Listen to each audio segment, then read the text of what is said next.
ချစ်တင်ငယ်ချင်းများအားလုံးပဲမင်္ဂလာပါဗျာယနေ့ဆွေပြောင်းအလုပ်သမားများတဲ့အကြောင်းကိုပြောပြပေးပါမယ်ဗျာတလပ်မင်ဘူလီ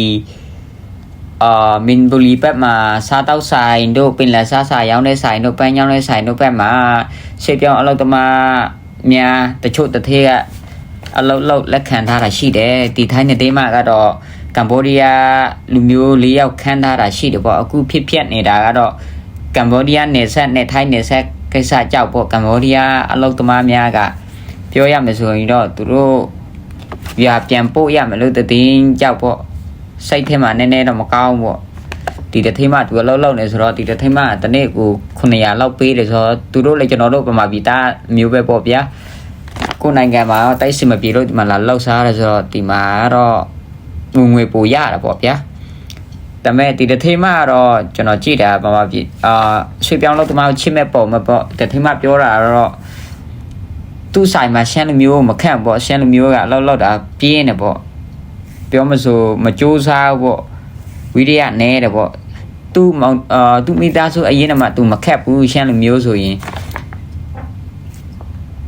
စမုစာခေါ်မဟိုင်ချိုင်ဘက်မှာလဲဒီလိုပဲဗျာကမ္ဘောဒီးယားတော်တော်များများဆောက်လုပ်ရေးအလုပ်နဲ့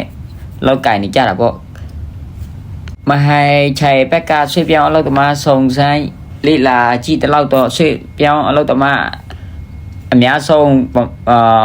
မဟိုင်ချိုင်ဘက်မှာ3သိန်းကျော်လောက်ကရှိတယ်ပေါ့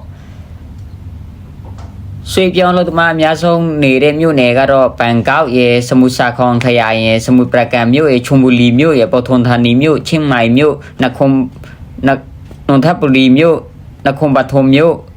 ဆူရတ်ဌာနီမြို့ဖူကစ်မြို့အဲ့ဒီအများစုမှာအဲ့ဒီမှာနေထိုင်ကြတာပေါ့ပန်ကောက်မှာလက်ရှိကတော့9,4,589ဦးစမုစာခေါန်ခရိုင်မှာတော့2,889,909ဦးစမုပရကန်မြို့နယ်မှာတော့2,343,943ဦးချုံဘူလီမြို့မှာတော့1,9,8,133ဦးပထုံဌာနီမြို့မှာတော့1,9,8,689ဦးချင်းမိုင်မြို့မှာတော့1,5,959ဦးနွန်ထပူလီမြို့မှာကတော့1,26,229ဦး